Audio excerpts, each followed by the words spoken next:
عورت کا حسن اور اللہ کی نگاہ میں عورت کا مقام کب ہے؟ جب وہ شوہر کی فرما بردار ہو اور جینون جگہوں پر اور جینون احکامات میں اس کی مخالفت نہ کرنے والی ہو. نبی صلی اللہ علیہ وسلم نے فرمایا بہترین بیوی وہ ہے جس کی طرف تم دیکھو تو وہ تمہیں خوش کر دے، جب تم اسے کسی بات کا حکم دو تو بجا لائے، اور تمہاری عدم موجودگی میں تمہارے مال اور اپنی ذات کی حفاظت کرے. تو ہمیں ایسی بہترین عورت بن کے دکھانا ہے. رسول اللہ صلی اللہ علیہ وسلم نے فرمایا اللہ تعالیٰ اس عورت کی طرف نظر رحمت سے نہیں دیکھتا جو خاوند کی شکر گزاری نہیں کرتی، حالانکہ وہ اس سے بے نیاز نہیں ہو سکتی، اس کے بغیر رہ بھی نہیں سکتی، لیکن جب وہ ہوتا ہے تو اس سے وہ صرف لڑائی کرتی رہتی اور گلے شکوے کرتی رہتی، کمپلینٹس ہر چیز میں کمپلینٹس. تو شوہر بھی چاہے اس کے پاس کتنی بھی جسمانی طاقت ہے یا مالی طور پر بہت سٹیبل ہے، وہ انسان ہے، وہ ہیومن بینگ ہے، وہ بھولتا بھی ہے، وہ غلطی بھی کرتا ہے. تو ایسی چیزوں کو اگنور کر دینا چاہیے. ہمیشہ گنتی کر کے رکھیں کہ اس کے احسانات کتنے ہیں اور اس کی غلطیاں کتنی ہیں. اگر وہ برابر ہوں تو بھی شکر گزار رہیں، اور اگر اس کی نیکیاں یا احسانات زیادہ ہوں اور غلطیاں کم ہوں تو غلطیوں کی بنا پر اس کی ناشکری نہیں کریں. تو آپ نے خصوصاً اپنے ہسبینڈس کو تھینک یو بولنا ہے، لکھ لیجئے، اور جو ابھی نہیں بول سکتے وہ آئندہ زندگی کے لیے لکھ لیں، دلوں میں لکھ لیں کہ شوہر کے شکر گزار رہنا ہے. اور یہ شکر گزاری آپ کے اپنے اندر اور آپ کے گھر میں اور آپ کے تعلقات میں خوشگواری پیدا کر دے گی. آپ دیکھیں گے کہ وہ شاید منتظر ہوں اس بات کے کہ کسی وقت آپ خوش ہو جائیں ان سے، کیونکہ آپ دیکھیں وہ آپ کو خوش کرنے کی کوشش میں لگے رہتے ہیں، اور آپ جب خوش نہیں ہوتے تو بےچارے وہ بھی ناخوش ہو جاتے ہیں. تو جب آپ خوش ہوں گے تو آپ کو دیکھ کر وہ دگنے خوش ہو جائیں گے، جب وہ دگنے خوش ہوں گے تو آپ تگنی خوش ہو جائیں گے، اور یوں خوشیوں کا سلسلہ بڑھ جائے گا. پھر اسی طرح عورت کے اوپر یہ بھی لازم ہے کہ وہ اس طریقے پر رہے کہ شوہر دیکھے تو خوش ہو جائے. یعنی بیوی کا حال حلیہ، اس کا اٹھنا بیٹھنا، بات کرنے کا انداز، معاملہ کرنے کا انداز، یہ شوہر کے لیے ایک اٹریکشن کا باعث ہو. یعنی اگر شوہر کو کسی خاص قسم کا لباس پسند ہے تو ایز لانگ ایز وہ شریعت کی حد کے اندر ہے تو عورت کو وہ پہننا چاہیے. اگر کہیں جانے کی بات ہے یا گھر کو کسی خاص انداز میں رکھنے، یا کوئی شادی شدہ زندگی میں بہت سارے معاملات باہم ایک دوسرے کے ساتھ مل کے کیے جا رہے ہوتے ہیں، تو ایسی تمام چیزوں میں شوہر کے ساتھ تعاون اور اس کی مدد اور اس کو خوش کرنا جو ہے وہ لازم ہے. یعنی اپنی شرم و حیا کی بھی حفاظت کرے، اور گھر پر جو بھی اس کے کسٹڈی میں شوہر کا مال یا راز یا کوئی بھی چیز ہے ان سب کی بھی حفاظت کرنے والی. مال کی، گھر کی حفاظت، پیسے ضائع نہ کرے. یہ نہیں کہ شوہر کے گھر، شوہر کے مال اور شوہر کی تنخواہ اور شوہر کی پراپرٹی میں سے چھپ چھپا کے میکے والوں کو مت بھیجتی رہے. بہت سے فساد اس وجہ سے ہوتے ہیں کہ سسرال کو دینے کے لیے تو نمبر 2 مال ہوتا ہے، اور میکے کو بھجوانے کے لیے پسندیدہ چیز. قدرتی بات ہے کہ انسان کی جو اٹیچمنٹ ہوتی ہے وہ ماں باپ سے بہت زیادہ ہوتی ہے. ایک ایسی خیرخواہی ہوتی ہے جس میں دنیا کی کوئی دوسری چیز شریک ہی نہیں ہو سکتی. ظاہر ہے جنہوں نے جنم دیا، جنہوں نے پالا پوسا، ان کے ساتھ محبت اور خیرخواہی کیسے نہ ہو، وہ تو ہوگی، لیکن اس کی بھی حدود ہیں. وہ حد سے آگے نہیں بڑھنی چاہیے کہ شوہر کما کے لائے اور ہر وقت عورت شکوہ کرے پورا ہی نہیں پڑتا، ہوتا ہی نہیں، ہے ہی نہیں، یہ بھی نہیں، وہ بھی نہیں، وہ بھی نہیں، اور پیسے بٹورتی چلی جائے اور ادھر سے چھپ چھپا کے دوسری طرف دیتی چلی جائے. نہیں، حتیٰ کہ فی سبیل اللہ بھی اگر عورت کو دینا ہے تو شوہر کی رضامندی ضروری ہے، یعنی شوہر کا مشورہ بھی ہونا چاہیے اس میں. پھر اسی طرح یہ ہے کہ بولنے میں اچھی ہو. رسول اللہ صلی اللہ علیہ وسلم نے فرمایا کنواری عورتوں سے نکاح کرو کہ وہ شیریں گفتار ہوتی، یعنی کہ ان کے بولنے میں مٹھاس ہوتی اور تھوڑی چیز پر جلد خوش ہو جاتی، یعنی شکر گزار ہوتی، کیونکہ زیادہ دنیا نہیں دیکھی ہوتی اور مطالبے بھی کم ہوتے. اس لیے خصوصی طور پر بیوی کی حیثیت سے جو خوبی بیان کی گئی وہ یہ کہ شوہر کے ساتھ بات کرنے میں بھی اچھی ہو اور بہت زیادہ مطالبے کرنے والی نہ، اور نہ ہی اپنے شوہر کی اجازت کے بغیر کسی مرد کو گھر میں آنے کی اجازت دے، کیونکہ اس سے بھی شکوک و شبہات پیدا ہوتے ہیں. پھر اسی طرح شوہر کے مال میں سے اس کی مرضی کے بغیر تحفہ یا صدقہ نہ کرے، کیونکہ کمانے والا مرد ہے، یا تو عورت کا اپنا ذاتی مال یعنی اگر پیرنٹ سے ملا ہے یا انہیرٹ کیا ہے یا وہ خود کماتی ہے تو اس میں تو اپنی مرضی سے جو بھی وہ کرنا چاہے. لیکن اگر شوہر کی طرف سے کچھ ملا ہوا ہے تو اس میں اس سے مشورہ کرنا اور اس کی اجازت لینا ضروری ہے، کیونکہ اصل مالک بہرحال شوہر ہے. اور بہت دفعہ گھروں میں جھگڑے اس وجہ سے پڑ جاتے ہیں کیونکہ ہسبینڈ جو ہے وہ بیوی کو اجازت نہیں دیتا، اور بیوی اپنی مرضی سے اپنے میکے کو یا کسی اور کو کچھ دینا چاہتی ہے، اور ان معاملات میں اختلاف بعض اوقات گھر کی بنیادیں ڈھیلی کر دیتا ہے. عورت کے اوپر یہ بھی ذمہ داری عائد ہوتی ہے کہ وہ اپنے شوہر کی اطاعت کے ساتھ ساتھ اس کی خدمت بھی کرے. جس طرح شوہر گھر سے باہر سب کچھ کمانے کا ذمہ دار ہے، تو اسی طرح عورت گھر میں آرام اور سکون فراہم کرنے کی بھی ذمہ دار ہے. پھر اسی طرح یہ ہے کہ شوہر کی اجازت کے بغیر نامحرموں سے گفتگو سے بھی بچنا چاہیے. حضرت علی بن ابی طالب سے روایت ہے کہ رسول اللہ صلی اللہ علیہ وسلم نے خاوند کی اجازت کے بغیر عورتوں سے ان کے گھروں میں گفتگو سے منع کیا ہے. اگر شوہر کو یہ بات پسند نہیں کہ عورت کسی مرد سے بات کرے تو عورت کو نہیں کرنی چاہیے، کہ بعض اوقات انہی چیزوں سے پھر جھگڑے پیدا ہو جاتے. پھر اسی طرح یہ ہے کہ مشکل حالات میں شوہر کا ساتھ دے. پھر اسی طرح بد اخلاقی اور بد زبانی سے دور رہے. اب یہ جو بد زبانی ہے یہ عام طور پر بہت سے کام خراب کرتی ہے. انسان کی زبان ہی ہوتی ہے جو اس کو عزت دیتی ہے، اور زبان ہی ہوتی ہے جو اس کو ذلیل کر دیتی ہے. اگر ایک زبان انسان کنٹرول کر لے تو اللہ تعالیٰ اور بندوں دونوں کے سامنے انسان سرخرو ہو جاتا ہے. اس لیے انسان سوچ سمجھ کر بات کرے. پھر اسی طرح یہ ہے کہ بد دعائیں نہیں دینی چاہیے، نہ اپنے آپ کو، نہ بچوں کو، نہ شوہر کو، اور نہ کسی اور کو. کیونکہ اگر کوئی دوسرا بد دعا کا مستحق نہ ہوا تو وہ بد دعا واپس پلٹے گی، جس نے دی ہے اسی کو آ کے لگے گی. رسول اللہ صلی اللہ علیہ وسلم نے فرمایا بد دعا نہ دیا کرو، نہ اپنے اوپر، نہ اپنی اولاد پر، نہ خادموں پر، نہ مالوں پر. کہیں ایسا نہ ہو کہ وہ قبولیت کی گھڑی ہو کہ جس میں اللہ تعالیٰ سے مانگا جائے تو وہ دعا قبول ہو جائے اور پھر انسان خود ہی پچھتائے.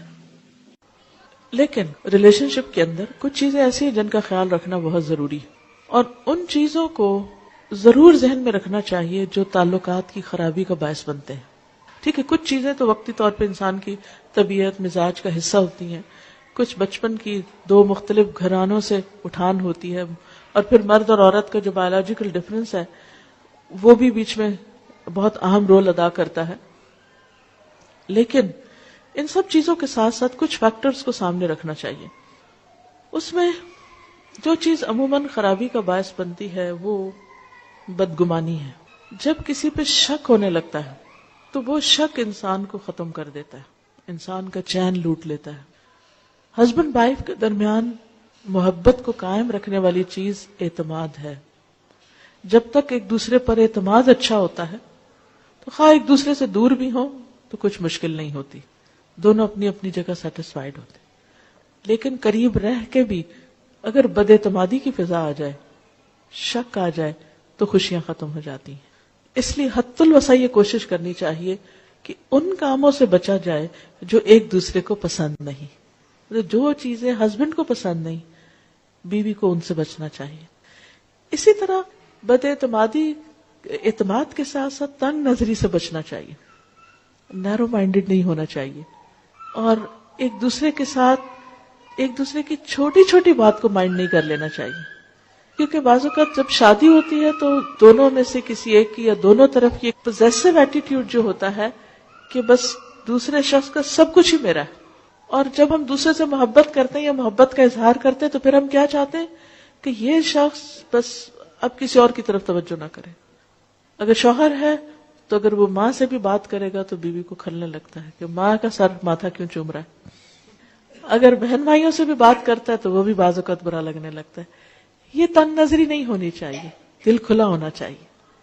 جو محبت میں آپ کا حصہ ہے وہ آپ کا ہے، بیوی کی جگہ اور کوئی نہیں ہو سکتا.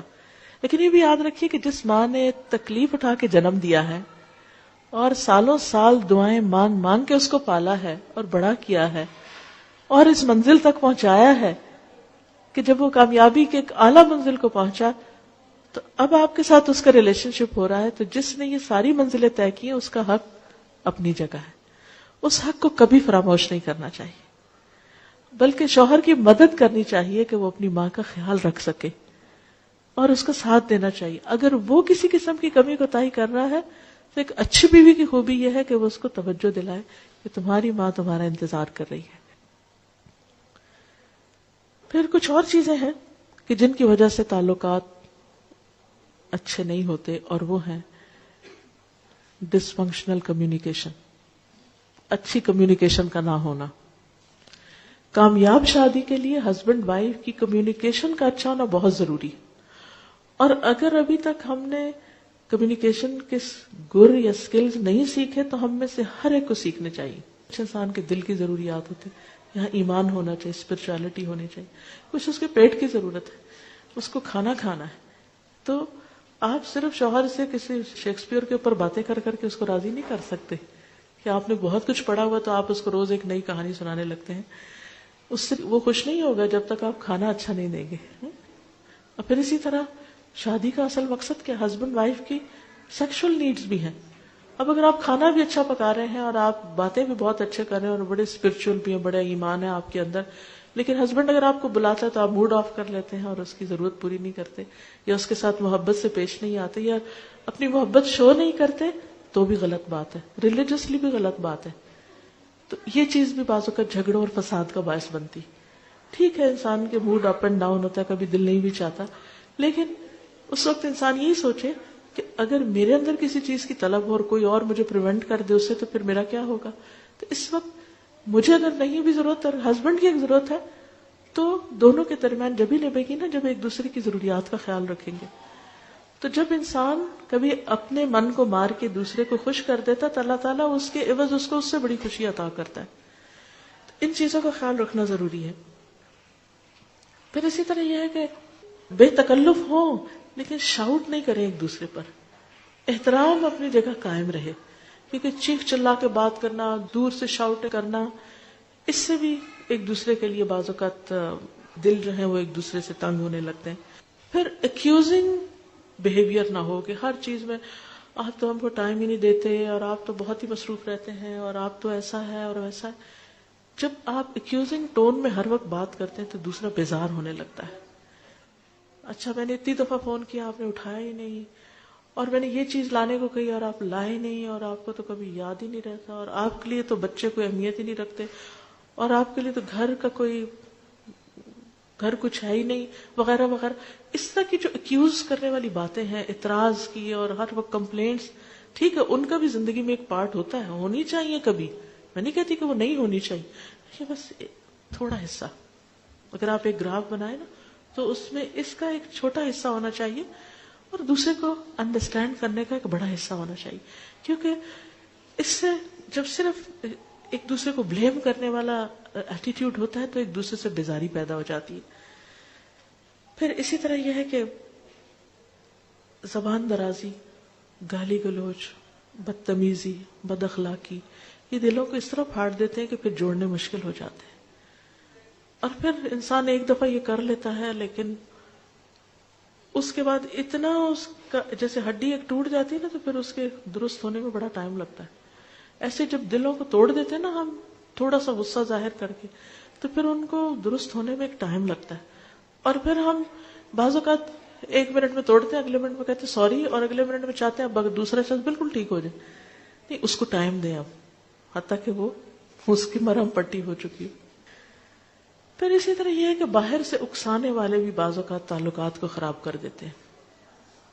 ہسبینڈ وائف کے درمیان اچھے بھلے تعلقات ہوتے ہیں لیکن کوئی رشتہ دار، کوئی دوست، کوئی ادھر ادھر کے لوگ وہ آ کے ایسی ایسی باتیں کرتے ہیں کہ جس کی وجہ سے ایک محبت بھرا رشتہ جو ہے اس کے اندر رکھنے پڑنے لگتے ہیں. اس بارے میں نبی صلی اللہ علیہ وسلم نے بہت سختی سے فرمایا کہ جس نے شوہر کے خلاف اس کی بیوی کو بدظن کیا، یعنی شوہر کے خلاف اس کی بیوی کے دل میں کوئی ایسی چیز ڈال دی، وہ ہم میں سے نہیں. پھر بات یہ ہو رہی تھی کہ دوسروں کی انٹرفیئرنس ہسبینڈ وائف کے بیچ میں، یہ صرف ساس کی لڑکی کی ساس کی طرف سے نہیں ہوتی، بعض اوقات لڑکے کی ساس کی طرف سے بھی ہوتی. ہم مائیں بعض اوقات بیٹیوں کا پیچھا کیے رکھتی ہیں اور چھوٹی چھوٹی بات میں ہم انٹرفیئر کرتے ہیں. اچھا کیا کھایا تھا، کیا بنایا تھا، کہاں گئے تھے، یہ ملا کہ نہیں ملا، ایسا ہو گیا یا نہیں ہوا. ان باتوں کی وجہ سے بعض اوقات بہت گڑبڑ ہو جاتی ہے. بچوں کو ایک فریڈم دینی چاہیے کہ آپس میں ایک دوسرے کے ساتھ انڈرسٹینڈنگ کریں، کیونکہ کر ہم محبت میں رہے ہوتے ہیں لیکن الٹا دشمنی کر رہے ہوتے ہیں. ایک اور حدیث میں آتا ہے عورت شوہر کے معاملے میں کسی دوسرے کی بات نہ مانے، کسی دوسرے کی، حتیٰ کہ پیرنٹس کی بھی. آپ کو پتا ہے کہ والدین کی اطاعت فرض ہے. اللہ تعالیٰ نے قرآن پاک میں کیا کہا؟ اللہ کی عبادت کرو اور ماں باپ کی بات مانو. لیکن جب ایک عورت کی شادی ہو جاتی ہے تو اب اس کے لیے اس کا اصل گھر کون سا ہے؟ شوہر کا گھر ہے. اور اب اس کے لیے والدین کی اطاعت سیکنڈری ہے، شوہر کی اطاعت نمبر 1 ہو گئی ہے. پہلے والدین اس کی کفالت کر رہے تھے، اب شوہر اس کی کفالت کر رہا ہے. اب ایک نیا گھر بن رہا ہے. اس کے ڈسپلن میں کیا ہے کہ بیوی شوہر کی بات مانے، نہ کہ میکے کی ڈکٹیشن لیتی رہے روز ٹیلی فون پر. ایک دفعہ عورت ہو کے آتی ہے میکے سے تو موڈ بدلا ہوا ہوتا ہے. تو ایسی صورت میں اصل حکم کیا ہے کہ شوہر زیادہ اہم ہے. اب اس کی بات مانی. اور یہ کیوں اتنا سخت ڈسپلن رکھا گیا؟ کیونکہ جب تک ایک عورت کی وفاداری اس کے اپنے گھر سے نہیں ہوگی، گھر نہیں بنے گا. وہ بات میں ادھر بھاگی جا رہی ہے، یہ گھر خراب ہو رہا ہے. اب اس کی اہمیت، اس کی زیادہ اہم ڈیوٹی کیا ہے کہ اب وہ نئے گھر کی تعمیر کرے. اس لیے کہ شوہر نے مہر بھی دیا ہے، گھر دیا ہے، سب ضروریات پوری کر رہا ہے. اب آئندہ اللہ تعالیٰ نے ایک نئی نسل لانی ہے، ان کی تربیت ہے، ان کا کام ہے، اتنی ذمہ داریاں آنے والی ہیں. اب چھوڑو دھیان پیچھے کا، اب آگے کا سوچو.